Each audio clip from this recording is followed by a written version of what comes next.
নমস্কাৰ আসাম পুলিচ বৈ নতুন এটা ভিডিঅ'লৈ মই পৰিস্মিতা হৈকিয়াই আপোনালোক সকলোকে স্বাগতম জনাইছো আৰু আশা কৰিছো আপোনালোক সকলো ভালে আছে আৰু লগতে কুশলে আছে আজি এই ভিডিঅ'টো আপোনালোকৰ কাৰণে এটা সহায়ক ভিডিঅ'ই হ'ব যেহেতু যিসকলে অসম পুলিচৰ ৰিটেন এক্সামৰ কাৰণে প্ৰিপাৰেচন চলাই আছে তেওঁলোকৰ কাৰণে কিছুমান মই প্ৰশ্ন উত্তৰ মানে বনাইছিলো আৰু সেই কোৱেশ্চন আনসাৰ বিলাক মই বহুতকে মোৰ WhatsApp গ্ৰুপতে হক বা WhatsAppত আপোনালোকে পাৰ্সোনেলকেও বহুতে মেছেজ কৰি থৈছে তেওঁলোককো মই বহুতক শেয়াৰ কৰিছো বাকি বহুতে আৰু মেছেজ কৰি আছে যে নোট বিলাক পোৱা নাই কিন্তু সেই নোট বিলাকটো মই আকৌ গ্ৰুপত দি দিব নোৱাৰো কাৰণ একেখিপাকে দি আছে বুলি ক'ব তো মই ভাবিলো কাৰণ পাৰ্সোনেল মানে এটাকে দি থাকিবলৈ ইমান সময় নাই দিয়কচোন আৰু হেহে আসলতে এটা ভিডিঅ' বনাই পিনি মই আপোনালোকক কোৱেশ্চন আনসাৰ বিলাক শেয়াৰ কৰিম বুলি ভাবিছো বাকি আপোনালোকে ক'ব যদি হে মোৰ এটো মানে ভালেই হৈছে নে বেয়া হৈছে আপোনালোকে কমেন্ট কৰি জনাব এটা কথা আপোনালোকৰ পৰা জানিব বিচাৰিম কেতিয়াবা এনেকুৱা হয় নে যে আপোনালোকৰ একেবাৰে মানে PDF চাই মানে একেবাৰে চকু বিখাই গৈছে একেবাৰে পঢ়িবলৈ মন যোৱা নাই আকৌ টেবুলখনলৈ গৈ পিনিও মানে আপোনালোকে যিখিনি লিখি থৈছে বহিত সেইখিনিও পঢ়িবলৈ মন যোৱা নাই মানে এনেকুৱা এলাহ লাগিছে বা এনেকুৱা মনচন বেয়া লাগিছে কিন্তু তেতিয়া যদি আপোনালোকে মানে কোনোবাই মানে আপোনালোকক যেনেকৈ এতিয়া মই কোৱেশ্চন আনসাৰ আপোনালোকক ভিডিঅ' বনাই দিম সেইবিলাক শুনিও আপোনালোকে বহুত কথা মানে বহুত কোৱেশ্চন আনসাৰ মনত ৰাখিব পাৰিব আসলতে হেতু ভাবিও মই এনেকৈ ভিডিঅ' বনাইছো যাতে পঢ়িবলৈ মন নগলে আপোনালোকে বেলেগৰ মানে কোৱেশ্চন যিবিলাক দিছে সেইবিলাক শুনিও যাতে আপোনালোকে দুই এটা কথা মনত ৰাখিব পাৰে এটা এদিনত আপোনালোকে 10টা মনত ৰাখিলেও মানে আপোনালোকৰ কাৰণে বহুত মুঠতে সেই দিনটো আপোনালোকে ইনে যাবলৈ নিদিব আৰু মুঠতে কোনো মানে এদিনত আপোনালোকে 100টা 200টা কোৱেশ্চন মানে আপোনালোকে মাইন্ডত আনিবলৈ চেষ্টা কৰিবই আৰু বাৰু যিয়ে নহওক বাকি মই কোৱেশ্চন বিলাক এটা আপোনালোকক কৈ দিম আৰু আপোনালোকে কিন্তু কমেন্ট কৰি জনাব যে ভাল হৈছে নে বেয়া হৈছে প্ৰথম কোৱেশ্চনটো হৈছে অসমৰ প্ৰথম ৰাজ্যপালজনৰ নাম কি স্যাৰ সালে মোহাম্মদ আকবৰ হাইদৰি অসমৰ প্ৰথম সাহিত্য সভাৰ সভাপতি কোন আছিল অসমৰ প্ৰথম সাহিত্য সভাৰ সভাপতি আছিল পদ্মনাথ গোহাঁই বৰুৱা অসমৰ প্ৰাচীন নাম কি অসমৰ প্ৰাচীন নাম প্ৰাগজ্যোতিষপুৰ অসমৰ প্ৰথম ভাষা কি অসমৰ প্ৰথম ভাষা আছিল অসমীয়া বাংলা বড়ো আৰু হিন্দী ইংৰাজী অসমত তেল শোধনাগাৰ কেইটা আছে আৰু কি অসমত তেল শোধনাগাৰ 4টা আছে ডিগবৈ নুমলীগড় গুৱাহাটী আৰু বঙাইগাঁও অসমৰ প্ৰথম কথা ছবিখনৰ নাম কি অসমৰ প্ৰথম কথা ছবিখনৰ নাম জয়মতী অসমৰ প্ৰথম ইংৰাজী বাতৰি কাকতখনৰ নাম কি অসমৰ প্ৰথম ইংৰাজী বাতৰি কাকতখনৰ নাম টাইমছ অফ অসম সাহিত্য একাডেমি বঁটা পোৱা প্ৰথম অসমীয়া গ্ৰন্থখনৰ নাম কি সাহিত্য একাডেমি বঁটা পোৱা প্ৰথম অসমীয়া গ্ৰন্থখনৰ নাম বনফুল অসমত প্ৰথম সিনেমা ষ্টুডিঅ' ক'ত আৰু তাৰ নাম কি আছিল অসমৰ প্ৰথম সিনেমা ষ্টুডিঅ'টোৰ নাম আছিল চিত্ৰবন আৰু সেইটো গুৱাহাটীৰ কাহিলীপাৰাত অৱস্থিত অসম বিধানসভাৰ প্ৰথম অধ্যক্ষ কোন আছিল অসম বিধানসভাৰ প্ৰথম অধ্যক্ষ আছিল বসন্ত দাস অসমত প্ৰথম তাৰকা গৃহ ক'ত আছে অসমৰ প্ৰথম তাৰকা গৃহ গুৱাহাটীৰ হাইকোৰ্টৰ ওচৰত আছে অসমৰ উপন্যাস সম্ৰাট বুলি কাক কোৱা হয় অসমৰ উপন্যাস সম্ৰাট বুলি ৰজনীকান্ত বৰদলৈক কোৱা হয়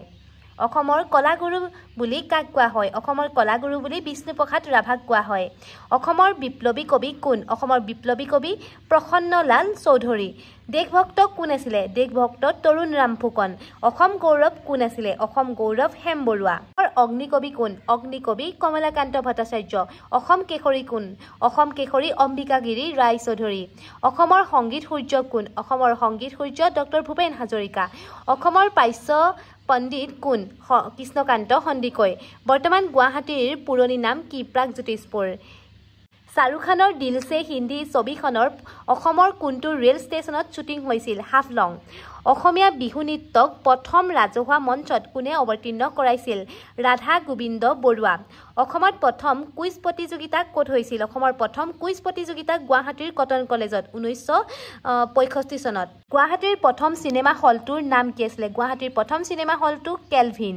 প্ৰাপ্তবয়স্কৰ বাবে অসমীয়া প্ৰথম চিনেমাখনৰ নাম কি প্ৰাপ্তবয়স্কৰ বাবে অসমীয়া প্ৰথম চিনেমাখনৰ নাম আছিল মৰিচিকা অসমৰ প্ৰথম বেৰিষ্টাৰ কোন আছিল অসমৰ প্ৰথম বেৰিষ্টাৰ আনন্দৰাম বৰুৱা অসমীয়া প্ৰথম ৰাজ্যপাল কোন আছিল অসমীয়া প্ৰথম ৰাজ্যপাল আছিল বিষ্ণুৰাম মেধি অসমৰ প্ৰথম চলচ্চিত্ৰ পৰিচালক কোন আছিল অসমৰ প্ৰথম চলচ্চিত্ৰ পৰিচালক জ্যোতিপ্ৰসাদ আগৰৱালা অসমৰ প্ৰথম কেন্দ্ৰীয় মন্ত্ৰীসভাৰ সদস্য কোন আছিল অসমৰ প্ৰথম কেন্দ্ৰীয় মন্ত্ৰীসভাৰ সদস্য আছিল সুৰেন্দ্ৰনাথ বৰগোহাঁই এই কোৱেশ্চনটো আমাৰ বাৰত আহিছিল অসমৰ প্ৰথম মহিলা গ্ৰেজুৱেট কোন অসমৰ প্ৰথম মহিলা গ্ৰেজুৱেট আছিল সুধালতা দাস অসমৰ পৰা ভাৰতৰ প্ৰথম ৰাষ্ট্ৰপতি কোন আছিলে অসমৰ পৰা ভাৰতৰ প্ৰথম ৰাষ্ট্ৰপতি আছিলে ফখৰুদ্দিন আলী আহমেদ অসমৰ প্ৰথম মহিলা আইএছ কোন আছিলে গুৱাহাটী বিশ্ববিদ্যালয়ৰ প্ৰথম উপাচাৰ্য কোন আছিলে গুৱাহাটী বিশ্ববিদ্যালয়ৰ প্ৰথম উপাচাৰ্য আছিলে কৃষ্ণকান্ত সন্দিকৈ অসম সাহিত্য সভাৰ প্ৰথম মহিলা সভাপতি কোন আছিল অসম সাহিত্য সভাৰ প্ৰথম মহিলা সভাপতি আছিল নলিনীবালা দেৱী অসমৰ কোনজন ব্যক্তিয়ে প্ৰথম লণ্ডন বিশ্ববিদ্যালয়ত দিল্লীত উপাধি লাভ কৰিছিলে ডক্টৰ সূৰ্য কুমাৰ ভূঞা অসমত সংস্কৃত মহাবিদ্যালয় ক'ত আছে অসমত সংস্কৃত মহাবিদ্যালয় গুৱাহাটী আৰু নলবাৰীত আছে অসমত আৰবী ভাষাৰ মহাবিদ্যালয় ক'ত আছে অসমত আৰবী ভাষাৰ মহাবিদ্যালয় ৰঙিয়াত আছে অসমতে বিশ্ব স্বাস্থ্য কেন্দ্ৰ ক'ত আছে চাবুৱাত অসমত মানসিক স্বাস্থ্য কেন্দ্ৰ ক'ত আছে তেজপুৰ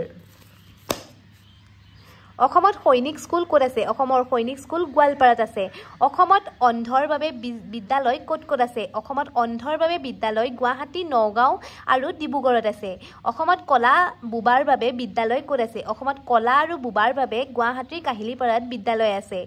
অসমত ফৰেষ্ট বিদ্যালয় ক'ত আছে অসমত ফৰেষ্ট বিদ্যালয় গুৱাহাটী জালুকবাৰীত আছে অসমত প্ৰাকৃতিক গেছ প্ৰকল্প ক'ত আছে অসমৰ প্ৰাকৃতিক গেছ প্ৰকল্প নামৰূপ আৰু বঙাইগাঁৱত আছে অসমত ৰাসায়নিক সাৰ কাৰখানা ক'ত আছে নামৰূপত অসমত সিমেন্ট কাৰখানা ক'ত আছে বোকাজান 2011 চনৰ লোকপিয়ল মতে অসমৰ জনসংখ্যা কিমান 3,12,05,576 অসমত কাগজৰ কল ক'ত আছে জাগিৰোড আৰু 5 গ্ৰাম